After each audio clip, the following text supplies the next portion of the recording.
Konami, I really want to love you. I really want to like you as a company. But for what you have done all these years, I'm sorry I couldn't do it. I really want to, but I can't. Either way, I just miss the old Konami. The old Konami, back when they make great games during the heyday. Especially at the arcade days. You got your Reader machine, racing games, and of course some light gun games. There are a bunch of cool arcade games made from Konami. But what's even cooler is this one right here.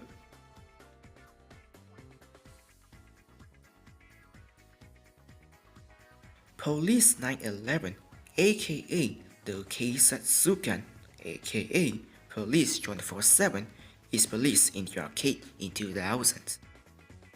It behaves like your traditional light gun, where you have to shoot the bad guy. Simple as that, but with a surprising twist.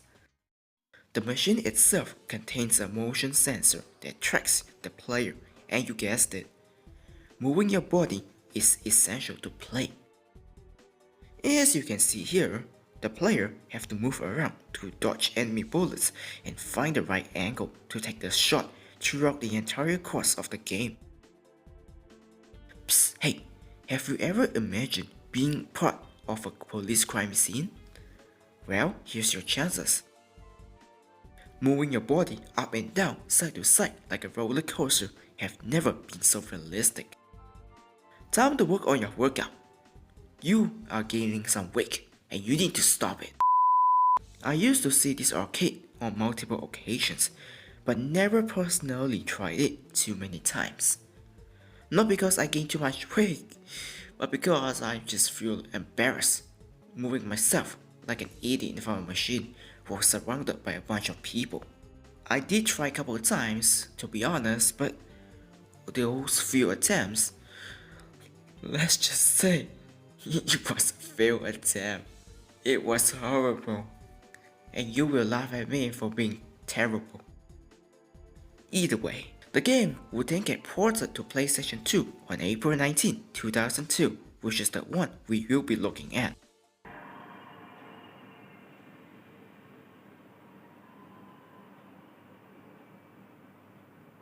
Looks like I have to use an alternative way.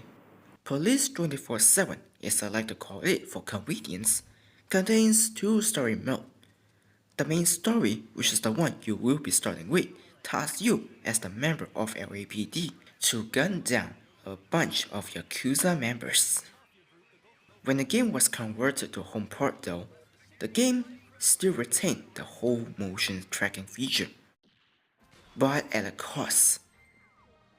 The problem is that you need special peripheral.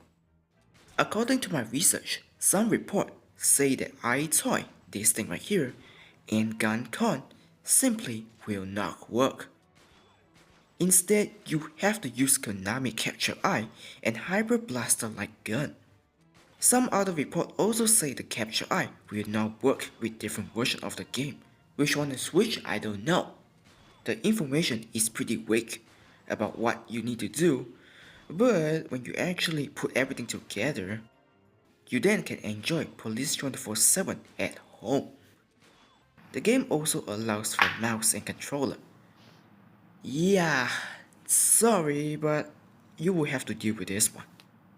Anyway, the gameplay revolves around you going around each areas from the America all the way to Japan to clear off the enemies to find the boss, which is these people right here.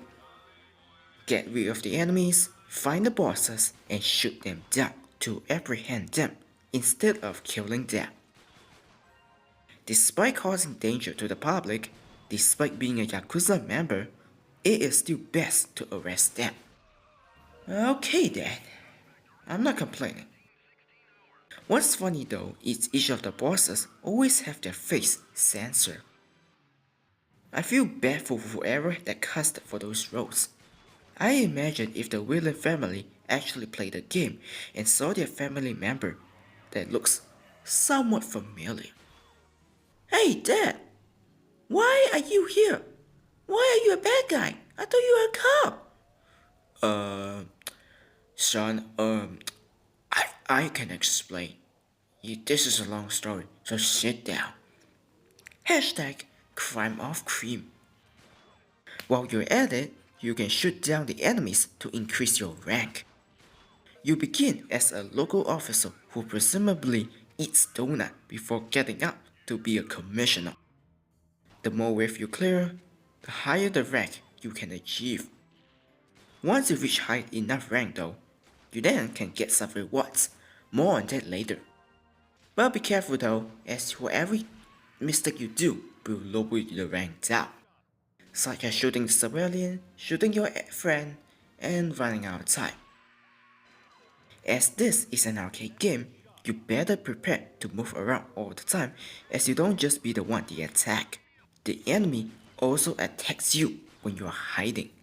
Unlike Time Crisis when you think you are safe behind the wall, here, the enemy will just continue firing like it was nothing. See right here? Hide as long as you want. They will never stop. Ever.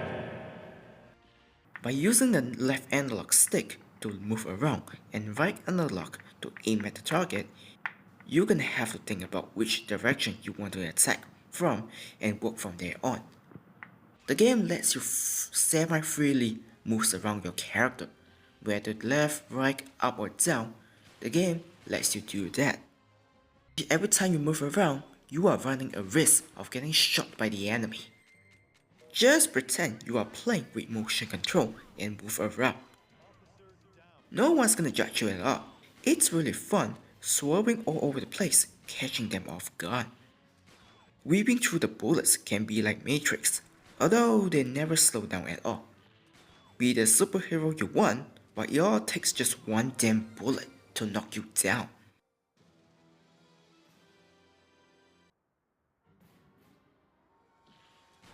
No! Officer Donut down!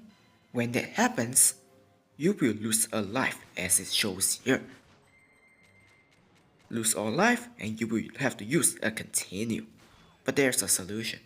Remember when I mentioned about the rewards in the ranking system? By taking out enough enemies to reach a specific rank, you can get extra life to keep going as long as you can see here. By taking out enough enemies to reach a specific rank, you then can gain extra lives to keep going. As you can see here, you start off with 3 lives, and the ultimate reward is 100 lives. You know you want it, don't lie. You can try, if you can do it. Like I said, this is an arcade game, thus the unfair factor runs high here. At any moment, if you dare to shoot a civilian, your teammate or yourself, well, say goodbye to your rank as it plummets down to rock bottom and you're gonna have to work your way up again. It's okay, I got more lives left. It won't take that long to reach those again, am I right? I wish. Just like Time Crisis, you have a time limit that forces you to keep moving. Shooting down enemies will extend the time limit. You also reach higher rank to get extra times. But the main problem comes from the time. Whenever you finish off a boss, you expect the time to reset back to the maximum, right? Well, don't even think about it. Don't even. Doesn't matter how fast, how slow you beat the boss, the timer stays where it is.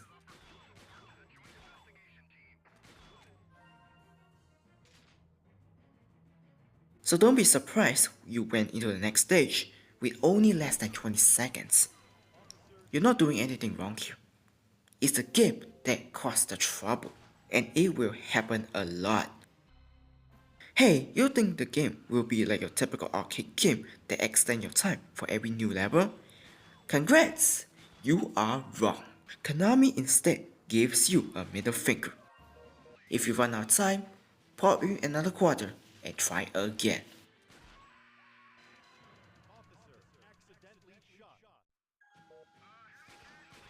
Why?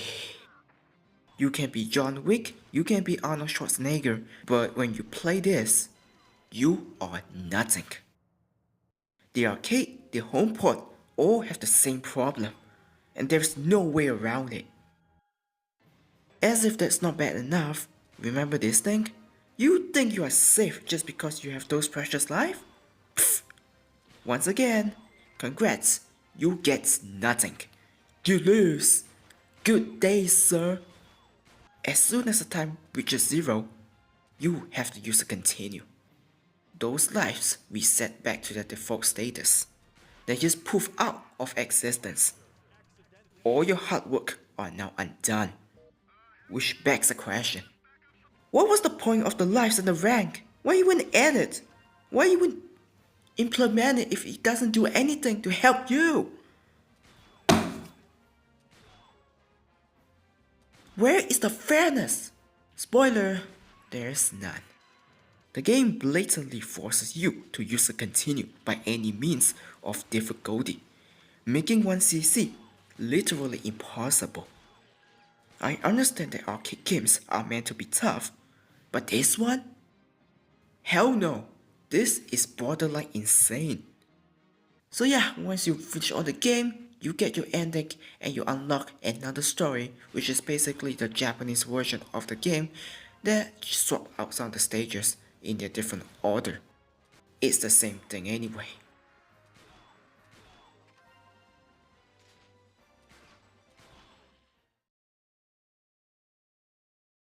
So yeah, that is my review. It is a fun game full of potential that was implemented, never to be seen anywhere else. Konami is very creative here with this game. Moving your body as a weapon to dodge enemy attack has never been exhilarating. And even to this point, while there's motion control, nothing seems to be able to top Police 24/7. Connect, I wish you were better, but you are not. If you ever find this game at your arcade, go get it. If you can find the peripheral, go get it as well. You will thank me later. That's all I gotta say with this video. If you enjoyed what you see, be sure to like, share, and subscribe, and turn on notification bell so that you won't miss a thing. Comment below your opinion on this game. Have you played it? Have you seen it? Have you tried with the arcade version? Have you tried with the motion control? Have you played it at the console port? Let's have a peaceful discussion. Thank you for watching, and I will see you all next time for something special.